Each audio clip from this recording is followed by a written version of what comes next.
Hey guys, what is up, and I welcome each and every one of you to a new League of Legends video. So it is that time once again to take a look at the biggest changes coming to the next patch, patch 7.21. Now keep in mind, this should be the last patch of this season, and the next patch we'll have is going to be the preseason patch in 2 weeks. So with all that being said and done, if you end up enjoying this video, then definitely hit that like button. But without further ado, let's get right into the big changes. So starting things off for us is actually going to be a nerf coming to Azir. I didn't think I would have to say that for a very long time, but ever since Azir's rework finally hit the live servers, it seems like it was definitely a success, if not even maybe a little too much success. Because his win rate actually went up all the way from 44% to about a 52% win rate, and for a champion like Azir, that is quite tremendous. So the nerf is going to be bringing him down just a little bit because it's a nerf towards his Q ability, where the damage at rank 1 is actually the same, but as you rank it up and by rank 5 of the ability, it'll actually be reduced by 20 base damage. Now I do not think this will hit Azir too hard because, I mean, at the end of the day, his Q ability is very strong at the moment, and he does have a lot of early game power, maybe a little bit more than he should.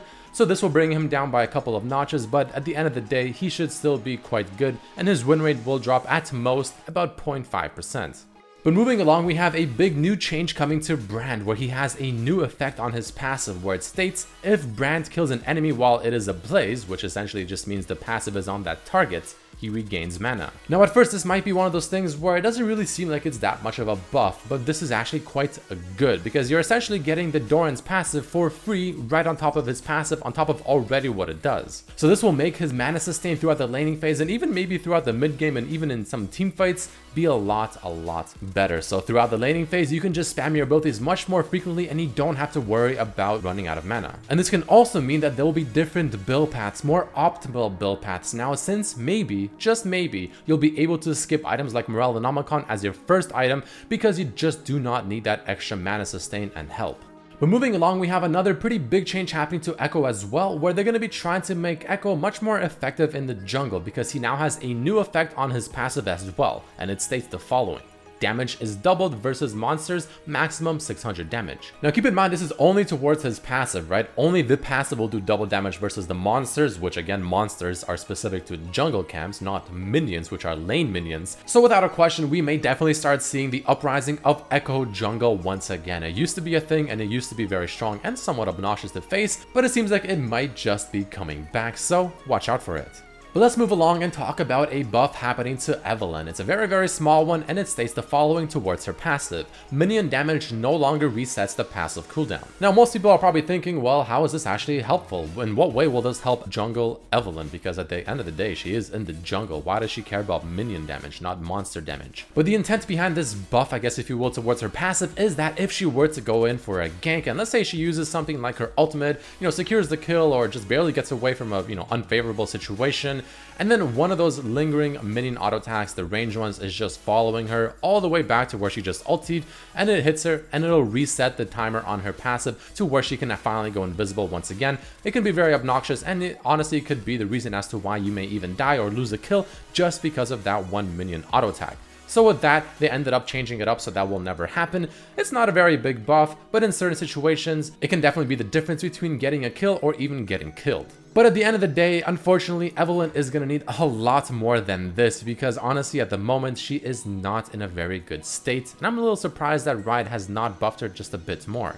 But let us move along to the next change happening in this patch, and this is going to be one of the bigger ones. It's going to be towards a Gallio, and for these changes, I'm a little bit confused as to why Riot is doing them. I mean, the intention is quite clear. They want to make AP Gallio stronger than Tank Gallio, or at least make AP Gallio seem more tempting, if you will. But I personally thought Gallio was made to be a tanky champion. I mean, I thought his role was to be a tank and not be more focused on building AP. Or at least ever since the rework happened, but regardless, the changes are as follows. First, towards his passive, he's had a 30% increase on the AP ratio, which is quite a lot. Following this, the AP ratio on his Q ability also got increased by 15%, now sitting at 90%, which is fantastic as well. But the base damage on the ability has also been slightly lowered, obviously, to buff AP Gallios, people that actually build AP items on the champion, while nerfing the base damage so that the Q ability is not just simply completely overpowered, but also to slightly nerf tank Gallio that would just build tank items and still make use of the base damage because it was pretty high. high. And finally, the percent damage on the tornado has also been increased by 1%. But moving along to his W, it's had a decent change to it where now it'll actually be much more effective whenever reducing damage against magical damage, but it will now be half as effective whenever reducing damage against physical damage. And on top of this, it now also scales off of 5% AP, which I don't believe the old Gallio W, or I guess the current live Gallio W, scales off of AP whatsoever. Moving along, however, his E ability has also received an increase in AP ratio up to 90%, which is a 20% increase, while reducing the base damage on the E ability by 40 by rank 5. So from all of these changes, it is quite clear that Riot is making AP Gallio, or people that actually build AP items on the new Gallio, to be much more, I guess, tempting, while also being much more rewarding. So don't be surprised when Gallio is starting to hit you for a lot more damage, because people are starting to build him much more offensively.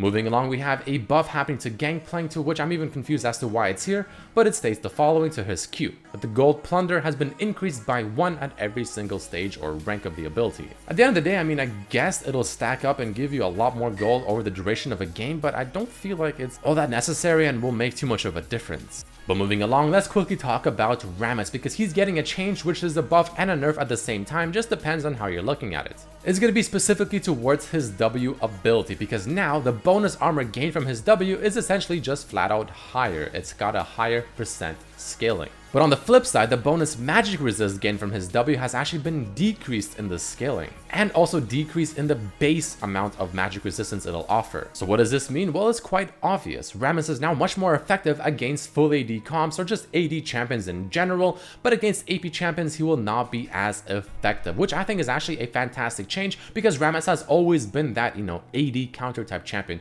and he was a little too strong against the magic damage dealers as well, and this will put him in a much better spot. To where if you pick him in the right scenario, damn, he'll be super effective. But if you pick him in a scenario where they have too many magic damage dealers, you're going to be finding yourself not as effective. But let's move along and talk about Sejuani, arguably, in my opinion, one of the best, most OP champions in League of Legends, period. But it seems like she's finally receiving a nerf, though I have to say it's not as big of a nerf as I expected initially. So first and foremost, her base MR, her MR growth, and her armor growth has all been lowered. But her passive is where things are just a little bit more confusing to me, because it seems like it's a buff and a nerf at the same time, because the resist bonus on the passive has actually been increased to be higher as you rank up. And the linger duration on this has been changed to be 2 seconds all the time forever, rather than being at 1 second going up to 3 seconds instead. So much more effective early, but a little bit less effective later. And the cooldown on the passive Frost Armor has actually been changed to be 12 seconds throughout the whole game, rather than starting at 15 seconds, then being at 12 seconds, and then being at 9 seconds. So much more effective early, not as effective late game. But following this, her E ability ended up getting a nerf, and a pretty big one at that, because the damage on this ability has quite literally just been cut in half. But unfortunately, before, it only did 120 base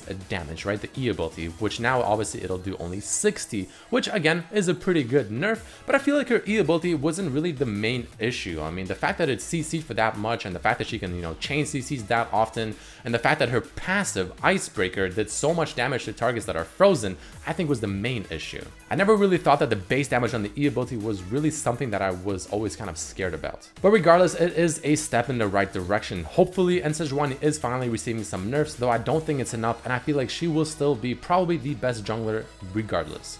Moving along, we have a quick buff happening to Udyr of all champions, and the buff is as follows. His AD growth has actually been increased very slightly, which is pretty good in itself. Tiger Stand's AD ratio has also been increased by 20% by the final rank of the ability, and Phoenix Stance's AP ratio has also been increased by just flat out 15%. Now, as good as these buffs are, and you know, it's a great thing that someone like Udyr is getting a buff, at the end of the day, unfortunately for him, he is still Udyr, so he's probably not going to be seeing too much gameplay because just of the nature of the champion. And I mean, unless you're, you know, like a one trick and he just found a way to really make use of him properly, this really shouldn't matter too much. And the final champion change that we'll be talking about is going to be towards Urgot, and the changes to him are actually quite interesting, starting off with the passive. His leg cooldown has actually been buffed, right, in terms of how often each leg will be, I guess, coming back up to fire off once again, to where it'll be now 2.5 seconds past level 13, rather than what it currently is being 10 seconds. Just let that sink in for a second. Having a 2.5 second cooldown per leg. I mean, those things will be coming up so damn fast, it's actually going to be quite ridiculous as opposed to 10 seconds. So that in itself, I think, is already pretty big of a buff. But rank 1, or I guess level 1, his passive will still be 30 seconds per leg. However, with that being said, cooldown reduction will no longer reduce the actual cooldown of the leg cooldown itself. But even then, that's still a pretty big buff, because even when it was 10 seconds, if you had 40% CDR, which is pretty much the maximum unless you go for 45%, you'll be still sitting at around a 6-second cooldown for your legs, which again is still nowhere near sitting at 2.5. Following this, the mana cost on his Q ability has been changed to being 50 at every single rank rather than starting at 35 going up to 55, which I think is actually slightly a nerf. But next up, we have a nice buff to his Q, which I actually think is fantastic, and this was an issue I've always had with the reworked Urgot ever since playing him on the PvE server. The time before detonation has been lowered from 0.85 at all ranks to 0.5. Essentially, when you throw the Q on the ground, it'll just explode faster. And last but not least, his ultimate's missile speed has been increased from 2100 to 3200, which I'm actually just so curious to see how fast it is now, because in my mind, I just see it flying out like a missile and hitting the target in literally 1 second. All in all, some pretty good changes happening to Urgot. But finally, the change that we've all been waiting for, the change everyone has been crying out for, including myself, ARDENT CENSER has finally received the nerf that it forever has needed. The nerf is as follows. The attack speed has been lowered from starting at 20% up to 35% to now starting at 10%. So going up to 30%. That in itself is actually quite good in my opinion, so I think it's a great start already, but it doesn't stop there, because the additional damage has been lowered from starting at 20 to 35 to now only starting at 5, going up to only 20. So the first thing I think of whenever I see these changes is instantly ARDENT CENSER is no longer an item that you want to rush. It is just nowhere near as useful in the earlier parts of the game. Mid-game, it can still be fairly good, and I think people will still get it pretty frequently in the mid-game, but late game it'll still be obviously not as strong, but still a pretty fantastic item regardless, and I feel like the ARDENT supports like Janna, Soraka, Lulu, etc. will most likely still be building it mid to late game. Regardless though, this should be a pretty massive hit to the ARDENT CENSER meta and the ARDENT CENSER supports and all that stupid stuff that nobody likes, so I'm pretty happy that this is finally coming out to the live servers. And last but not least, we also have 3 new sexy Halloween skins coming out: Deathsworn Zed, Katarina, and Victor. All 3 of them actually look fantastic. Personally, I'll be getting the Katarina and the Zed one without question, and I'll consider the Victor one, but I don't really play him too often. But I just want to quickly highlight these skins because I usually do that, and I think the skins are honestly quite wonderful. So let me know if you like the skins and if you're going to be buying any of them down in the comment section below.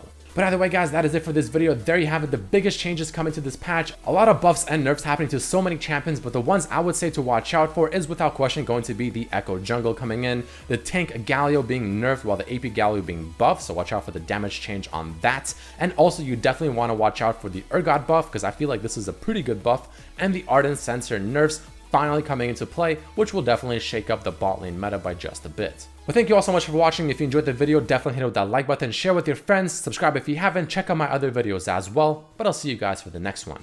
Peace.